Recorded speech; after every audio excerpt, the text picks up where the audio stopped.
no? So you're not hearing any of this? I literally just heard a little bit of music, and I just heard you. You're not hearing any of this question. Oh man, because Skype is showing on the audio meter that we're rocking out. So maybe if I kill this, I guess if we just talk, can you hear me? Oh no, that's you. Go away. Yeah, I can't hear you. Ah, bummer. You know what? Okay, now I can hear you. Well, I mean, I don't know if that's gonna work the whole day. I think we're missing like one or two things set up on the audio side of things because this is not on the producer account. So I think some stuff is mismapped. So what does that mean? I don't know. I guess as long as I I can hear don't. both of you now. I guess. Yeah. Oh, okay. Yeah. As long as I don't play music, I guess we're okay. That's not great, but whatever. Hey, it's happy hour. Let's get happy. We don't need music to be happy. We can sing. No, we can't. If it detects too much music, it'll immediately shut us down. What? Yeah. Sorry. It hates music? Yeah. Apparently, that's what science has just determined. And by the way, I'm just assuming Justin can hear literally any of the things that we just said. I can't. No, I mean anything that you just said now, from the point that the music went down, I could hear. Prior to that, not so much. Man, that's crazy. That's kookaburra. Can I just, Bonnie? What a fashion plate you are these days. Oh, like thank the you. hat is looking good. The outfit is all put together. Like Brian and I are sentient piles of trash compared to you. Well, try to be the best looking one in the room. I mean, Not a high bar, but you are doing it with aplomb. Thanks. I don't even know that you need to add the compared to you part. Like you could have just ended with "We're just sentient piles of trash." Oh. Oh wait, is my mic clipping out? You're a little hot. I don't really know. Not? Okay, I can take it down. Yeah, all I know is that internet seems to be cooperating right now. I got Corey on the case. I told him to go out and find a magic box to be a backup box to hook up to that 5G tower in case we ever need to have a high pressure gig that we can mix master on. Mix master. Yeah, mix master, fail faster.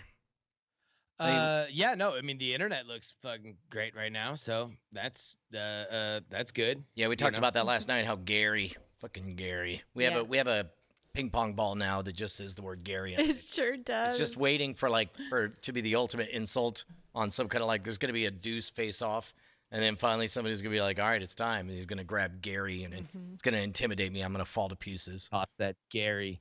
Man, you don't want to toss the Gary to a bro. Never toss a Gary to a bro, said Moses. My favorite thing to do to screw with Brian is when they're playing ping pong. Then I find these ping pong balls all over the studio. So I just pick one up and I throw it into the game. In the middle of the game. We're in the middle of the game, and suddenly somebody has to deal with two balls coming at him. I mean, I guess that's welcome to my life, Bonnie says. Yeah, I know. I mean, we've got a game going, and then suddenly there's two balls. What are you gonna do? I'm so bummed. Like, we got the second set of monitors, and I was all excited that we would have good internet and monitors so that you wouldn't be hearing slapback, and we're still on Skype because we lost a little something there. It's all a process. One day we'll look back at these times and we'll laugh and laugh and laugh. Laugh in the face of the coronavirus. So what does our monitors do that would? What they do is they allow Justin to speak and not have his voice come out of speakers and then be picked up on microphones that get sent back to him. Yeah, but these monitors are No. Those stop it because now the audio my voice that comes out goes into everybody's ears and not out and into not the back studio. into these microphones. But I'm confused how any monitor would be better and could any ear monitor. In-ear monitors are the best because microphones don't have to deal with hearing them. Yeah. Yeah, that's whereas what we you're have saying. studio monitors, which, let's say, that current speaker over there, let's say we had in-studio guests. This would be a very strange show because they would hear you talk, they would hear me talk, they would hear us pause for several seconds, and then both laugh, ha, ha, ha, ha, ha, and they wouldn't know what's happening. So you would want some ability for in-studio audience to hear what's going on. So you want a studio monitor for that, which is what that is. But what you wouldn't want is any situation where you relied solely on that so that when Justin's talking, he's having to hear half second behind his own voice Yeah.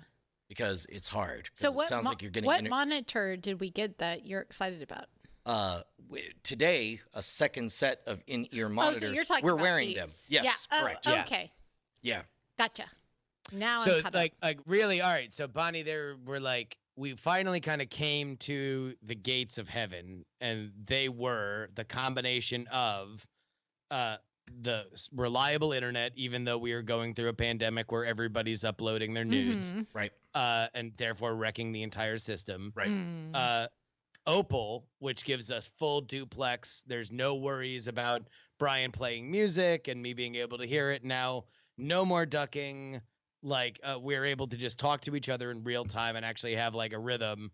But the only thing, what we were so close to the pearly gates was Brian was fine. Brian was through the gates. He was already in heaven. He was frolicking, right? Right. And I'm on the other side. The only thing before I can walk in is that every word I say, I can hear back in my own headsets because the speakers are projecting it into the microphone. And because we are self-loathing comedians, hearing your own voice, even though there's no possible way for technology to alter your own voice, you're hearing your actual voice.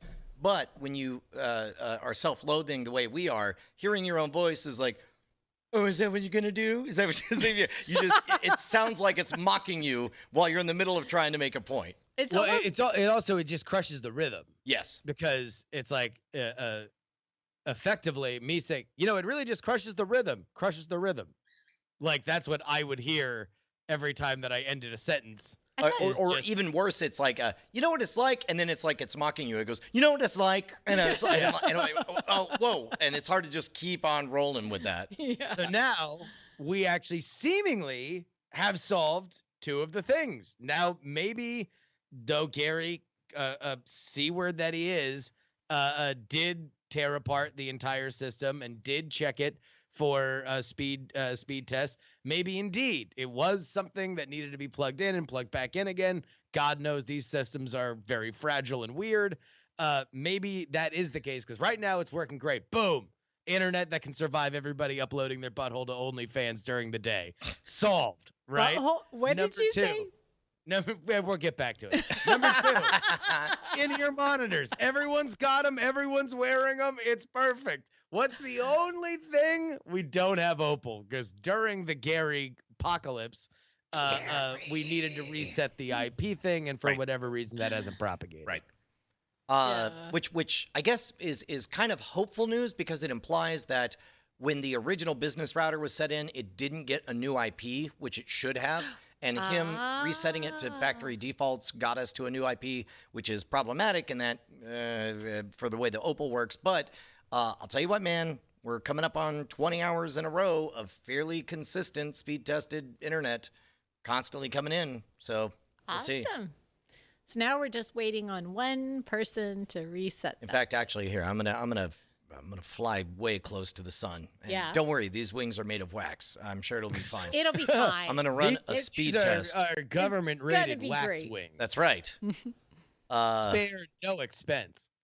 Yeah, look at this. On the speed test, we're getting 500 down and 450, 420. 420. Yeah, maybe a little less.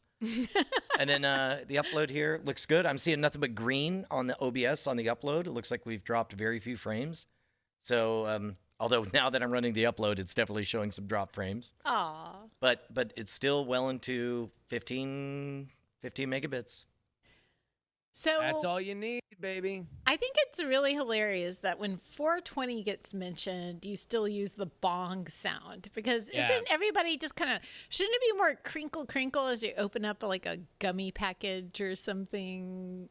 Maybe one day, maybe Penny's children will have the crinkle crinkle sound become culturally relevant, but I don't think for us. Like, there's nothing that sounds more immediately distinctly like weed than a bong rip. A bong rip is probably the noisiest, most weed-like sound. What's interesting? Well, Yeah. I would propose, submitted for your consideration. I suspect it's the sharp inhale followed by a statement where you're clearly holding something in your lungs, because that you don't do with a cigarette, you don't do it with a Yes. cigar or anything else. But that's like whether it's a vape pen, a joint, or even a bong, it goes. Oh, here's the thing Yeah. about R.L. Stein. Most people don't Yeah. realize how fucking amazing he is. Yeah. Like that to me is the quintessential weed experience. That is, I mean, it's a little bit, that's the long form, right? That's the movie to that's the Kubrick of weed sounds to the Ramones of just like you can just, you just know immediately, play that for a second, you know exactly what's happening. Yeah. Yeah, fair enough. But yeah, you're right. Yeah, there's no other reason to, I Would guess you- Postini. People smoking weed and Postini are the only people. Here's the question, Talk Bonnie. like this. Would you consider making a Clazy Pig bong and sending it? Would you do that commission? Oh, yeah, I'd do that. Somebody wants to self-medicate. You Make go a right. crazy pig bong. Did I tell you guys that I bought a crazy pipe for myself? No. Did you No. really? Like It a was one of tobacco those pipe things or that- what? And I'm sure you guys and Bonnie, you just went through this with the truck, but there are certain things from your youth that like you just snap to it at a certain point in your life, and you're like, oh shit, I always thought about that as like the most expensive, unattainable thing that could ever happen because I last thought about it when I was like in my teens or early 20s, and then you realize you're an adult and you're like, oh shit, that's not that expensive. That fits into a budget. And so I forget what had just happened. It's almost Raise the Dead. And so I was like, all right, I'm gonna get Raise the Dead done, blah blah blah blah blah. And then I was like, all right, I'll treat myself a little bit. That was a big project. Let me make it worth it for myself. And so I was like, what are the thing that I kind of wanted? And I remembered, it's like I never really had enough money to like just go buy like a bong, and I don't even really smoke a bong or a pipe all that often. Like, and God knows now it'll fucking sit there and collect dust forever because it used to be a communal thing, and now like, when's the next time anybody's gonna want to put their lips right on something that a bunch of fucking strangers have just put their lips right? Also, before you get to the end of the story, chat room has it. You got to call them Blazy Pigs. It'll make you not feel your legs anymore. Yeah,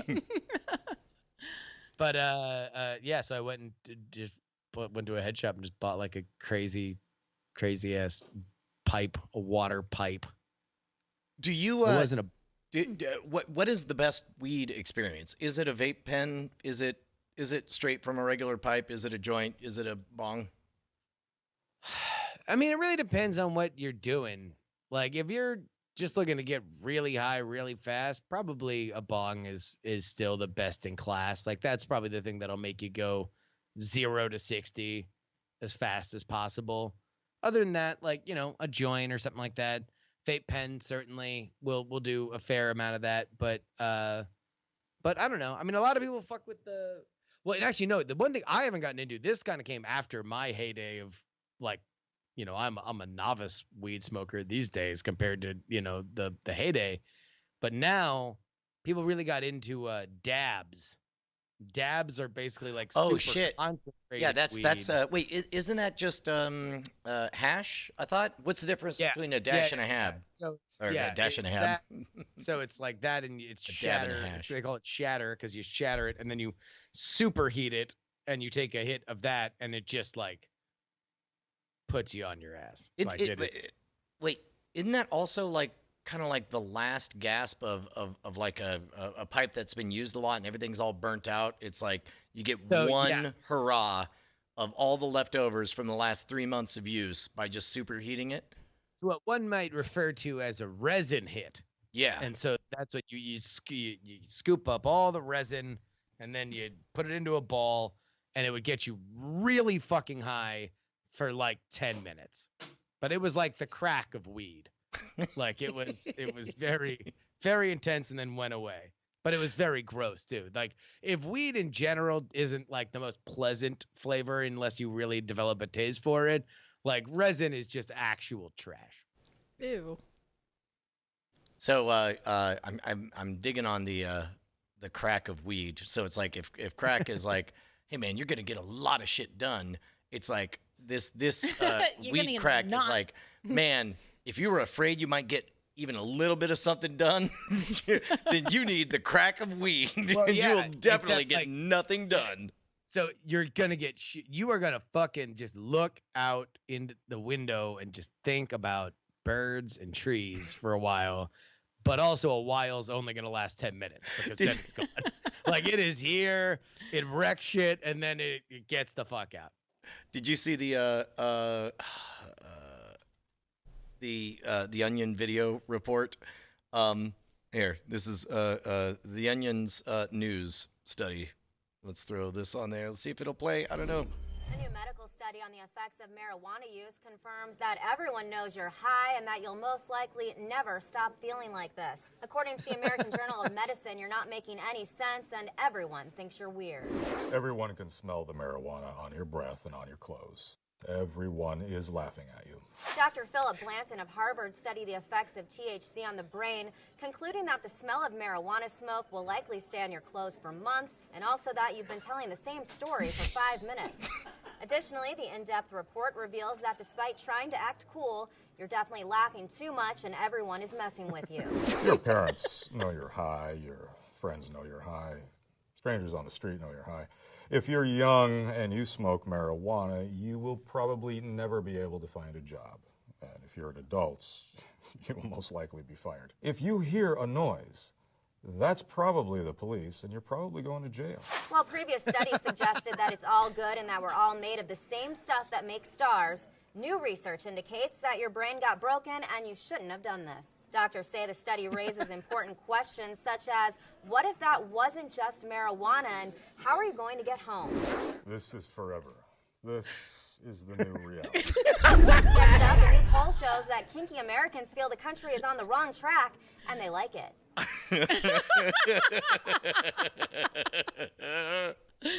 That's Oh, hilarious. that's so funny. I mean, that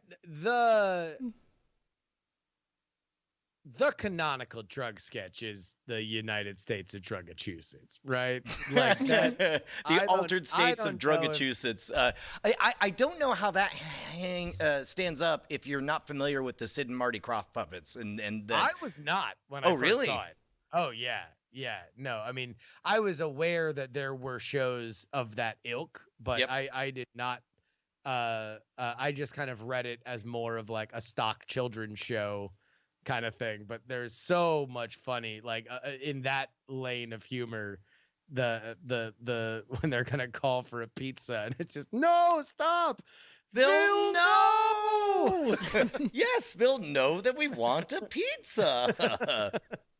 Yeah, here we go. The children's program is not suitable for younger or more sensitive viewers.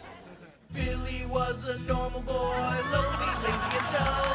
One day his friend Virgil flew in and hit him on the skull. And he took a trip to a place that's hip, exciting and wild. His lip was split. It's as loony as a place gets. Welcome to the altered state of Drugachusetts.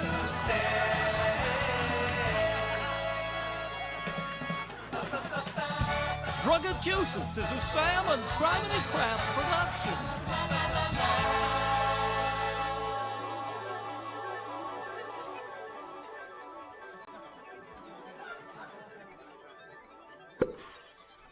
Gosh, what a great day in Drugachusetts, eh, Gurgles?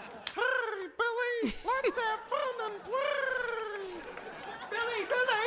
Hi, Jonesy. Hi, Pop Brownies. Hi, Hallucinogeny. Hot, I can taste colors. Oh, there's no time for that! You gotta help us! Well, what's wrong? Oh, somehow, we've gotta order a pizza! That's easy. Just use the telephone. We can't! Everybody hates us. Oh, you guys are just paranoid! Oh, that's it exactly! All right, I'll make the phone call. Yeah! Well, where's the telephone? Oh, I forgot! But I know somebody who might know! Let's all go catch the cannibals!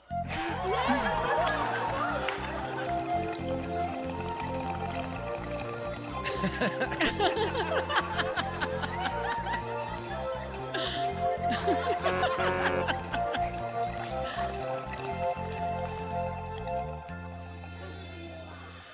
is Professor LSD Trail's place.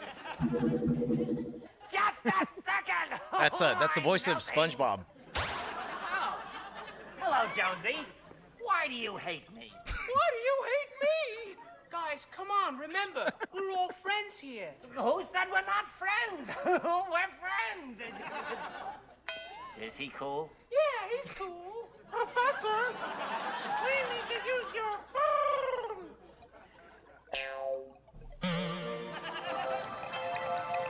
All right, then.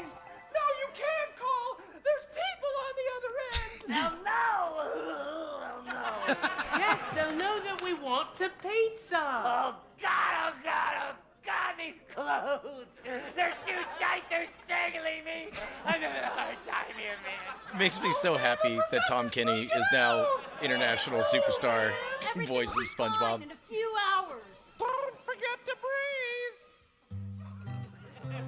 Hey, buddy, we're gonna take you over to the tent now, all right? And that's a Woodstock reference right there. Yeah. It's over. It will end. Everything's gonna be cool. Hey, you got. Anyway, they get the pizza. And they He declare fixes it the to cable. be awesome. Oh, that's right. The mayor declares it awesome. Yeah, Altered State of Chuckachusetts. What a great sketch. That whole show, man, what a batch of talent. The tall guy who is the astronaut who did a push up on the moon, ate an egg on it, doesn't see the point of it. Him and the guy who we just saw taking him off, the guy who ran the company, the CEO of. That's Paul F. Tompkins, right? No. That's not him? No, that's this dude right here. Here, let me swap that back. This dude here was the spokesperson for a hard cider company for a while. That's where I last saw him. And then tall dude, whose name I can't remember, was a fake spokesman on Better Call Saul for Mesa Verde. That's the last time I saw either of them, but I'm sure they're Yeah, I doing know the work. tall dude. He was like a, any hot comedy thing. He popped up a lot on Curb Your Enthusiasm. Yeah, he was on Arrested Development too. Like pretty much anything that was like really good at some point, he would cameo on it. Yeah, Brian Posehn only rarely showed up on Mr. Show. He was doing his own thing. It's these other two guys, I can't remember their names, that I keep waiting for them to be more successful for my benefit. Posehn's fucking hilarious. I saw. Last time I saw him was on Mandalorian. Did you even recognize him? Oh yeah, that's right. He was the one who was not a droid driving the car and then immediately died. Oh Man, that show spoiler loved alert. casting comedians, didn't they? Boy, did they love casting comedians, Mandalorian. Are you speaking between the lines here? Because I'm just saying, I could only imagine that whoever was casting the Mandalorian, it just brought a big old smile to their face whenever they could say, you know who we should get for this? A comedian. And everyone said, yup. most of them were so good that watching their performances, you would call them an actor. Some of them were definitely just a comedian that was on The Mandalorian. Are we both talking about Horatio Sands? Is that what's happening? I don't know. I don't know if I want to put specific people on blast, but I agree with you. Uneven. If I were to rate the people for whom I have specifically found hilarious as like genre-defining comedians that were not amazing on The Mandalorian, I would say uneven. As a whole, uneven. Got it. That seems like a pretty decent talent pool to pull in, though. In general, I'm always a fan of it. Like I'm a fan of whenever you can show that, comedians in general, the comedians that really take acting seriously, I think they can handle a random role. Where I think that you get in trouble is when the role isn't super well written and they can't use their fastball to make it better, or when they're trying to use their fastball, it's out of sorts for what that character should be. Right. That makes sense. Yeah. And so it's like I don't necessarily blame them. I just think it's like, you know, let's say, you know, if you have cast Amy Sedaris in something, you know, you should maybe. Man, Wait, all of a is sudden she I realized in Amy Sedaris was the one-note character whose job was to hold Baby Yoda and then miss him when he was gone. I thought she did a good job, though. I mean, she certainly didn't drop the baby, and that was an important She didn't aspect. drop the baby. That's true. It's hard. I think, you know, I don't think that she's necessarily a bad actress or anything, but she is like, her speciality is being like so distinct. And Yeah. she was like not playing. She was like literally playing a mechanic on the ass end of the universe who is like the definition of like, you know, just a Nondescript. regular Joe, Yeah. Mhm. nondescript. And so it's like subtlety is not Amy Sedaris' strong suit. Like, Right. you watch Strangers with Candy or any of the stuff she did with, you know, Colbert Report or whatever. She's a lunatic, and that's why she's amazing. She's fucking great at it. Yeah. How is it that Bob Odenkirk has worked so well with Better Call Saul? Because he doesn't do any of his comedian Bob Odenkirk tricks. Like, he doesn't do the detached ironic shouting thing, and I don't know. There's a weird sincerity to him that I never saw coming. Well, because Bob Odenkirk, even in his comedy, the common denominator was kind of always sad sack. Like, Mhm. you kind of always sort of felt for geez. him. Like, even in He was the, sort of the Morty of most sketches. Yeah. yeah, but yeah, it's even when you look at Bob and David, right? He's the square. Yes. David Cross is the fucking like crazy, especially in the 90s when that show first debuted.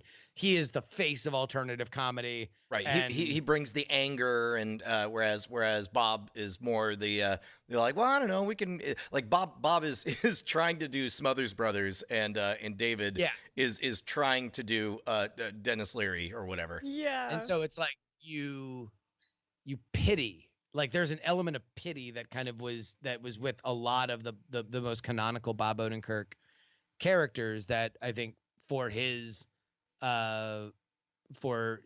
credit, he developed as a dramatic actor. And that's really what's, you know, when you first meet Saul Goodman in Breaking Bad, like, he obviously thinks he's the shit, and you're very quickly led to believe that, like, no, he's literally just like on his last like thread, and he constantly lives there, and he's terrified, but like, this is just the world he has to live in. And he's kind of even amongst this world of like, we're all doing what we have to do to stay alive killers, he's the most pitiable of them. Like, I think that's why I think those black and white vignettes at the beginning of each season work so well, because he's on the other side of being utterly defeated, and he's so good at portraying that. Like, I believe every frame of those.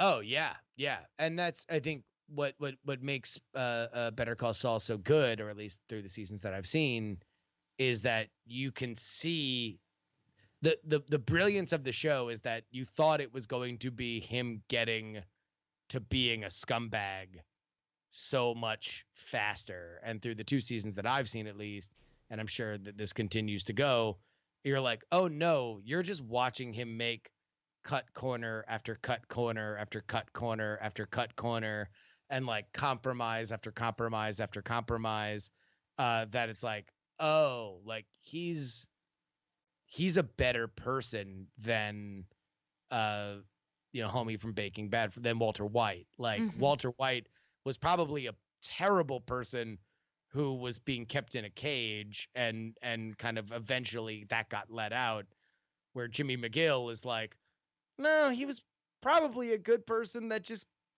couldn't help but taking that shortcut to shortcut. Couldn't say no. Shortcut. And kept, like, well, I just wanted to help. And, I'm sure I said, yes, I'd go pick up that bag of money. And now there's guns and people and. Yeah. I know of 2 comedians that became actors. Oh, that's right. with a release date coming out soon. Yeah, when is that what's release? Is that July? July, or June? yeah. July. Are we gonna do a red watch party? carpet? Oh, we should lay out our own red carpet. Yeah. And We could probably get. Oh, do you think we can get permission for a watch party? I'm positive that we can have a watch party at your compound. Yeah. Well, but I mean, but that would involve physical travel and stuff. I mean, like a virtual watch party where our community can all watch together or something. Yeah. That, I mean, I don't know. Yeah, if we'll we're talking find out. about July, then I'm about a physical watch party. Let me tell you this. Yesterday, the governor of the fine state of California, Gavin Newsom. Are you joining the Freedom Club? Are you guys about to bust loose? I'm not joining any club. I'm just giving you some facts. Okay. He tweeted out that there's 4 phases to this process that we are in right now. And yes, California has done exceedingly well in flattening the curve. Yes, despite the fact that California has the second most populated city and the second most dense city in America, in San Francisco and and LA, everything has been pretty good. They're on track. We're on track for about 17,000 or 1,700 deaths, which would be extraordinarily low. There's a lot of dumb shit happens to 1,700 people in the state of California over the course of a year. That we are right now in phase 1. Phase 1, stay home, nothing's open. Phase 2 could happen within weeks. And that is that retail can have curbside pickup. Some public areas would be open. And that's that. That could happen within weeks. Now, the shelter-in-place order has been extended here in the Bay Area till May 30th. Apparently, phase 3, which involves restaurants and gyms and bars and stuff opening, that won't open for months, according to Gavin Newsom. Months? Wow. And phase 4, which includes concerts and conventions and stuff, will not happen until there's a vaccine. And so he has already said that that's 2021. So real talk here. You just want to come out and live in the compound for a little bit, stretch your legs, and be able to go to bars and stuff? All I'm saying is this. We're gonna see. We're gonna see. Doors open. I'm not saying anything. I appreciate you offering, but I already offered it to myself. So, but no, yeah, I mean, be pretty easy for you to tell yourself this is all work. Look at all this equipment you have and increased internet bandwidth and stuff. Although your bandwidth is superior. Yeah. I don't think that it would necessarily be me. I don't think I really don't think I could come down. I mean, because that would be definitely like abandoning my wife during a pandemic, and I don't know exactly. I don't know. Is she working? I mean, she is working. She's working remotely. From home? It She's would be a working matter of her coming remotely. down as well. I mean, maybe the two of you could go And a couple from of birds. yeah. Just... Can you travel with birds? That's a little bit more complicated. Yeah, I don't know. I mean, I think if it gets to a boiling point, I think that there will be more than just leave California for a moment kind of conversations. Oh shit! So like if you're gonna this start is flirting with that very idea, frustrating. it And I might as well be don't- full on like fucking. I can wear a cowboy hat. That's fine. Here's all I know is that I don't think that we're done with this coronavirus thing even after this. I think we're gonna have recurrences of it. I think we're going that there was a part of the next 5 years, just in the same way that 9/11. We felt reverberations of it for 5 years afterward, either by the laws or by the culture. If we're in a position where like, hey, congratulations, We handled it really well initially. Great. And now we're going to deal with it 4 times as long as everybody else. It's like, well, and plus also, like, the biggest hurdles to you guys living anywhere than where you live right now are the fact that up until this point, it was expected that you physically had to show up at certain places at certain times. And now all of a sudden, everybody's comfortable with everybody Skyping in, zooming in remotely as long as you get your stuff done. Seems to me you could be.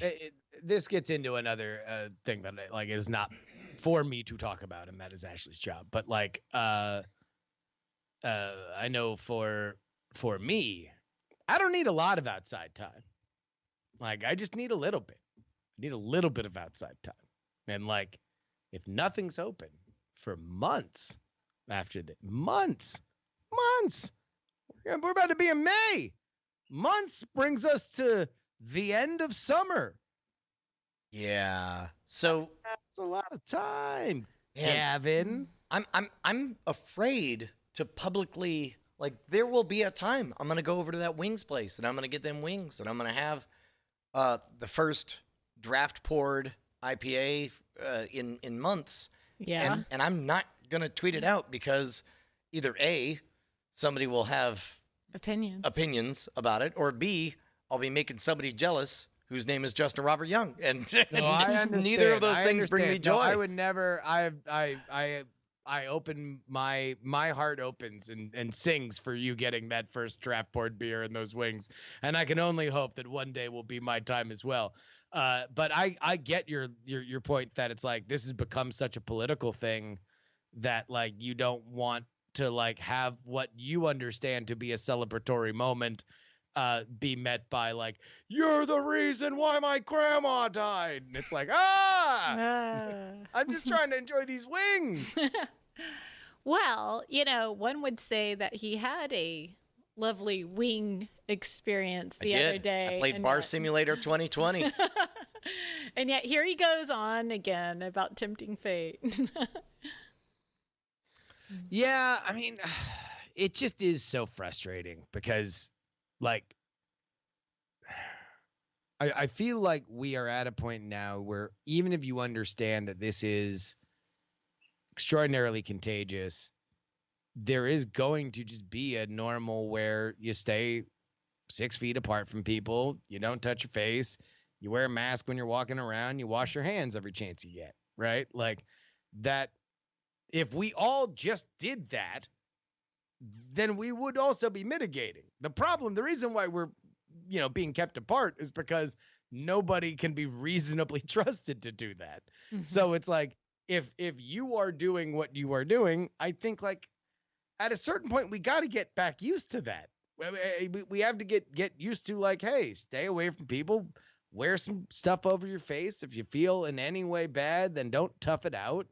These are all things that I need to get better at compared to where we were pre-pandemic, because I certainly, am of the mind where I can tough out any amount of sickness. I think Brian's probably the same way from touring. Mm-hmm. There's an element that you have to deny what your body is telling you so you can make it to the next place in town and everything. So the big thing, the big equalizer is testing, right?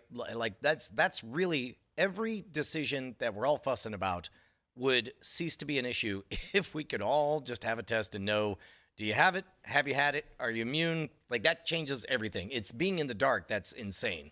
Well, yeah. And then even then, the test that tells you whether you have it or not, even if we got it back immediately, which would be the hope, would probably be more for diagnoses, right? What you really want is the antibody test to see whether or not you have had it. And that is a little bit more predictive, obviously, of how much you might affect people going forward. Yeah, but the bummer thing is that it's a virus, which can be like shingles. It's it could be like chickenpox and come back and not be ever gone from your body. So the problem with a very new strain of something is nobody knows anything about it. And so I think that's where a lot of the caution comes from, is this well, once you get it, what is it doing? a year, 2 years, 3 years down the line and stuff like that. Yeah, the Trek nerd says let's not guess, and I think that there's going to be a part of our life where we will have to guess, like not because we want to, but because this will be an unknowable. Like, we don't know if it'll mutate again. We don't know if the next phrase is going to the next wave is going to be bad, whether or not the vaccine will account for that, right? Like, not to get philosophical, but the world is a guessing game. Yeah, I mean, true. I played the sick game the other day, wondering how many people, like Texas, everybody's at home and they're not driving, and I almost hit a deer. By the way, be careful, the deer out on 290, and I almost hit a deer coming home after that attack. And I was like, oh, less people are hitting deers and dying in those car wrecks. I wonder what the, the audio, what the offset is. I'll bet you, that's going to be the next Freakonomics, Freakonomics, coronavirus, all the things that are better, because we had a pandemic. Yeah. Mm-hmm. So how many folks have been bugging Justin Amash to come on your podcast yet? Fair amount. Let's see. I've been debating when I want to start. I want to start just like retweeting them so I can get the second wave of that getting on whoever's running, his Twitter account or himself. Goose. Yeah. I'll tell you what's been fascinating is looking at the headlines where it's, and I suppose it's to be expected, but who boy is neither side happy, because like in an age where both sides feel like they're very close to a finish line, any chaos vector, anything showing up is just like, God damn it, this guy's an asshole. And of course, it's really tough to make that stick to the principled stance of Justin Amash. I'm loving the chaos for what it's worth. Yeah, I mean, part of it is that right now there's nothing else to talk about. Right. So it's like, I don't know if this were a regular campaign, how much people would be paying attention to Justin Amash. Obviously they will now. And ultimately, like, third party people don't really sway elections. What they do is provide cover for people who work with major party candidates to get another job. Because they can say, if it weren't for that rascally third-party candidate, boy, all of my plans were about to work, except for this person and the people that decided that their message was better than mine. I mean, magic. The third-party person was there and just ran out in front of the car. Because ultimately, it's like, look, if you are going to vote for Justin Amash over Joe Biden, or you're going to vote for Justin Amash over Donald Trump, then you don't like either of the candidates. Right. Like, that's the real reason. Yes, no, that is the real reason, but that's not what everybody's fighting about, which makes me, I don't know, just loving the flexing on all sides, which makes no sense, but. Like, yes, all of you be afraid. All of you blame him. It's not that both of your candidates are so old and have none of their teeth and can't remember what they're saying and that they are both out of touch with reality. It's definitely because of this 40-year-old one-term congressman. It's definitely the cause of the failures. And it's like the louder they get into that, the happier it makes it. I love it. Yeah, it's the dumber they sound. Oh God, they all sound so dumb. It's pretty. The thing is that I do think electorally Justin Amash is probably more of a threat than Jill Stein was, but that didn't stop the Hillary Clinton people from freaking out over fucking Jill Stein. So. I mean, that was really when I knew that, like, a dog could run for the Green Party and people would be like, that fucking dog was too cute. Fuck you, dog voters. Like, because it is just an excuse. It's not an actual thing. Yeah. And it's so transparently bullshit, too. Yeah. Everything. The reason why it became such a thing is, like, remember when we did the Brushwood Kanata debate on PX3, is that it becomes personal. It becomes like, I'm not telling you who to vote, but don't vote for the person you're going to vote for. I won't tell you who, but I'll tell you that I like one person, and you shouldn't vote for the person you want to vote for. Make your own choice. But again, I'll lay out the facts. Don't vote for your third party, and I'll tell you who I think is great. Now, who are you going to vote for?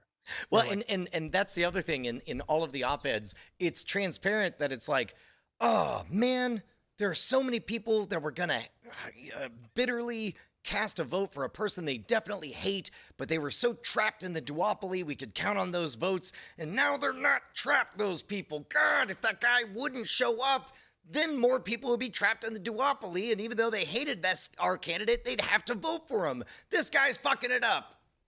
Yeah. That's me. Well, and that's the question, is that like ultimately wherever people indicate they might vote is markedly different than where they actually vote. Like usually a certain demographic winds up coming home for one, candidate or another, and the people that vote third party, once you've crossed that Rubicon, then like it's not that big of a thing for you to be like, yeah, I'm gonna vote for somebody I like or believe in, as opposed to be a part of this like a drag race. Yeah.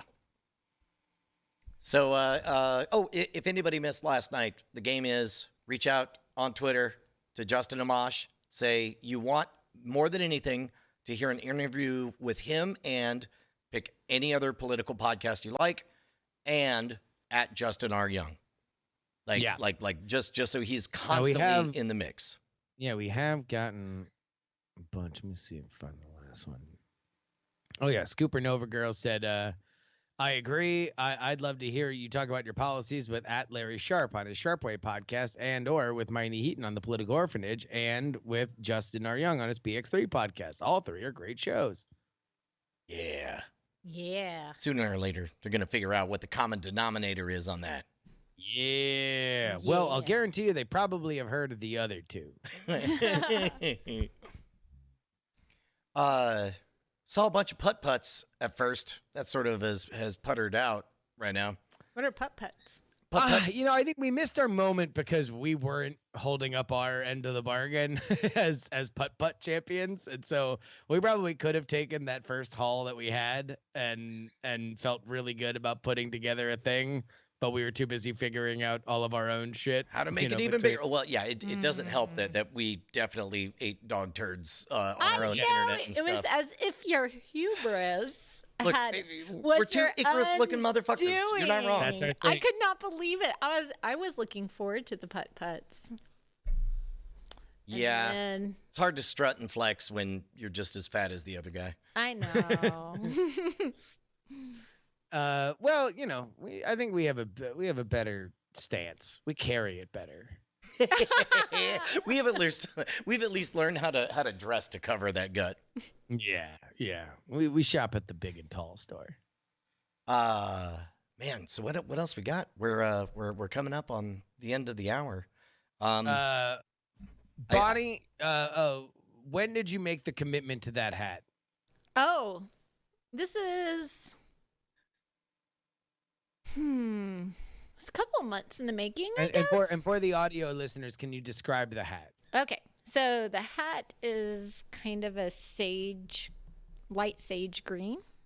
Yeah. And it got burned a little bit to make it a little, burned? Yeah, to get it a little more sophisticated color, not so bright. A little faded, yeah. And it has Diamond Club lines on it. Oh, it does. Yeah, it has a little overlapping line that does look a little Diamond Clubby. Yeah. So I would. So it's a straight brim, and Yes. it's got a jaunty feather on the side, an understated color, but I've seen you wear it a couple times in like social media stuff and here on the stream. So have you been working up to making this like a regular part of it, or is it just now this is the time of year where it's time to break it out? No, I mean, I think the fact that I got my Corona highlights going, and Nice. I've been growing my hair out anyways, and it's a little ridiculous. But the whole Brian wears his hats all the time, and I'm super jealous because he just throws on a hat and he's done, and he's Yeah. just like, here, I'm here. I said, but I need a hat, but I look like dog shit if I wear a cap. So does Brian. Brian looks like that. God damn it. I mean, she's not wrong. That's the worst part. So I decided, I'm going, well, I'm going to get listeners a guess on what Brian's wearing right now. right. So I'm going to get a tasteful hat that I can wear like in the river if I wanted to, or I can wear going somewhere nice. So This is like, and I know as you have refocused your time and effort on your art, which has happened over the last like few years, this is like there's like working artist look, which is like obviously far more functional kind of stuff. This is like you coming out of the cocoon as like artist walking into a gallery. yeah, Look. yeah. This like oh shit, I'll bet you she's an artist like kind of look. So it's working well, and the hat's really what crushes it. Like it looks the straight brim is a fucking statement. Thank you. Thanks. That was the decision of the guy that made it. He was just like, no, you want it straight. I'm like, ah. He's like, yep. I was like, okay, because So how does one order a hat? You go to the hat store and you go to the hat drive-through, and then you say, I'll take I'll take 2 parts dignity, respect, classiness, with a modern twist on it. Like, that's what do you ask for? exactly it. yeah.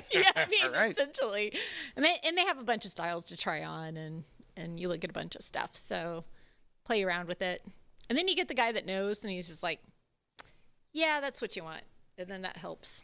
I think there really is just a thing that we don't realize, that somebody who makes their living with hats specifically just has to know, like, oh, your face, like there's an AI, I'm sure, that could just be like, your eyes are this far apart, your jaw has this shape, and your ears are this big. Boom, here you go, beret. And you're like, fuck you, I'm not wearing. Oh my God. I love that. Yeah. Ooh, you're right. Holy shit. Well, thank you. I appreciate the endorsement, though. I feel, I've embraced it. I'm moving forward, and so getting that kind of feedback really helps. Thanks. Go, live your life. Well, shit, man. That takes us to the hour. We hope it was happy for everyone. I like the fact that my favorite part was how the internet worked the entire time. That was awesome. Tomorrow, good audio. Hopefully, we'll see. We'll see. All right. We love you guys. We'll see you tomorrow. See you.